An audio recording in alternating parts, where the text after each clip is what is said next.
So, I've said before that Pixar has been one of the best, if not the best, animation studio in my opinion. They had some misses here and there, but for the most part, they have made consistently good films, with some of them being cinematic masterpieces. But at the end of the day, Pixar is a company that is owned by Disney, one of the largest, greediest corporations to exist. Since what they care about most is money, because that's just how capitalist economics work, they will make decisions or say stuff that is counterintuitive for what is the point of their existence, which is to make good stories. First, there was the series of layoffs that Disney and Pixar did, with Pixar in particular laying off 14% of their workforce just last month, which is apparently their largest layoff in their history. Layoffs suck in general, especially since 175 people are now out of a job, which is going to be hard for anyone in this economy. But for the most part, the logic behind it makes sense. Disney in general had a rough 2023 with a lot of flops and diminishing brand loyalty, and according to Bob Iger himself, the reduction in staff is to coincide with reduction of output, prioritizing story quality over quantity. On the face of it, that sounds good. In fact, quality over quantity is what I asked for in previous videos criticizing Disney. The problem is they're taking this approach by focusing more on sequels and spin-offs that no one asked for. Now, the sequels themselves are not what I have a problem with. I'm more pissed off with the reasoning for it. In a recent interview, Pete Docter, one of the most respected directors at Pixar, gave his analysis for why Pixar movies have been struggling to gain a profit lately. His in quotes because I personally think these words are planted by the Disney executives themselves. I'll leave a link to the article in the description, but here's the excerpt that people like me have been fuming over. After Lightyear lost millions of dollars in 2022 and Elemental had Pixar's worst ever opening weekend performance the following year, there was a real and intense period of self-scrutiny and feeling like we messed up in some way, Docter says. Executives hosted post-mortems to determine how to revitalize the studio, he recalls. They arrived at mentoring Pixar's upcoming directors to focus less on autobiographical tales.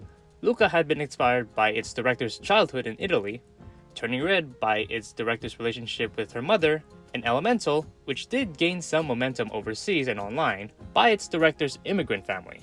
Pixar would instead develop concepts with clear mass appeal, many of which in case of sequels and spin-offs had already been proven. The studio's movies should be less a pursuit of any director's catharsis and instead speak to a commonality of experience. Docter says, I don't think we can ever let ourselves off the hook of making sure that we deliver the best possible and most relatable films. So most people online are really only focusing on the last couple sentences where Docter says that they should focus less on personal stories that stem from the director's lives. Unsurprisingly, people within my niche are ticked off by this statement due to sounding like Pixar is throwing some of their most recent beloved films under the bus. Also, this line throws shows like Amphibia under the bus because that show in particular is based on the creator's personal experience as a Thai American visiting Thailand when he was a kid. I guess that shows that if an Amphibia movie were to ever be made, it would definitely not be made by Pixar at this point. But by far, what pisses me off the most about this article is just how illogical Docter's argument is. The excerpt starts with acknowledging that Lightyear, a spin-off of Toy Story, was a flop, and in the middle, the article acknowledges that Elemental was a sleeper success overseas and online. But by the end of it, Docter and presumably the Disney executives themselves conclude that people prefer spin-offs and sequels about well-established stories compared to original stories based on personal experiences. Okay, purely subjective takes that I disagree with are one thing that I dislike, but I can tolerate. But this line of thinking is just flat out bad because it ignores objective reality. Just to reiterate, Lightyear, which is a movie based on one of the most popular Pixar characters, was a flop where Disney and Pixar lost millions of dollars. Meanwhile, Elemental, an original story about immigrant life and love, was a long-run success and one that got much better praise than Lightyear. Not to mention, but Soul, Luca, and Turning Red, while they were not able to show how successful they were in theaters, had strong support through Disney+. You can't look at these sets of facts and conclude that the future of your company is dependent on making more of the things that will lose money and not even satisfy your own consumers. That doesn't make any sense! Keep in mind, I'm saying all of this as someone who actually likes Lightyear overall. The film was definitely not one of Pixar's best films, but I definitely don't think it's terrible enough for it to be a commercial flop. I just think the audience it was targeting was ultimately so confused about its connection to Toy Story that people couldn't enjoy the film for what it is. But regardless of the reason or my personal opinions of the movie itself, the fact is that it's still a box office flop.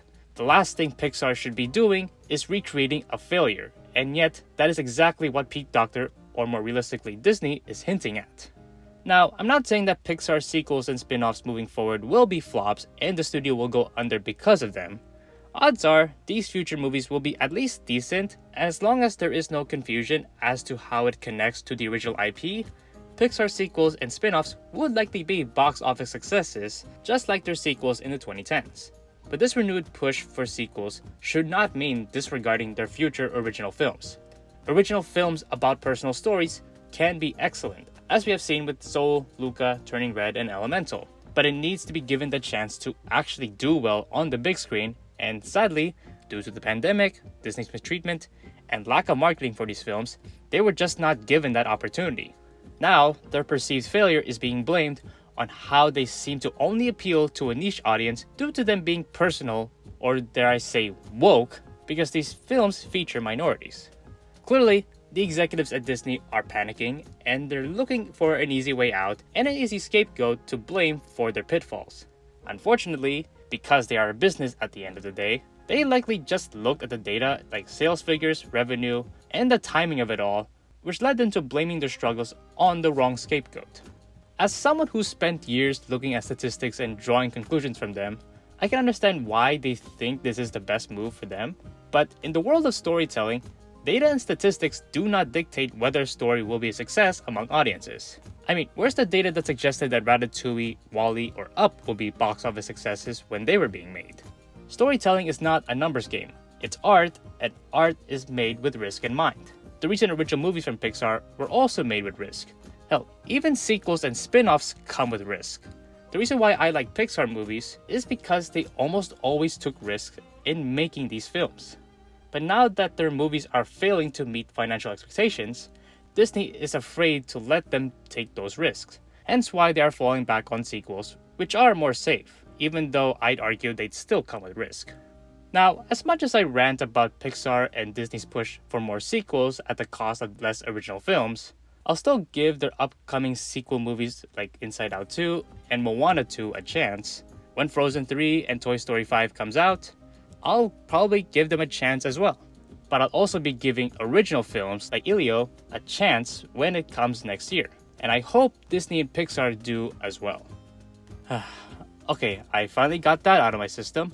If you guys are a fan of Pixar, what do you guys think about the direction they are going in the near future? Let me know all of your thoughts down in the comments below, and please give this video a like, and subscribe for more content like this. With all that being said, thank you all for watching this video. I hope you all have a great day. See you in the next one.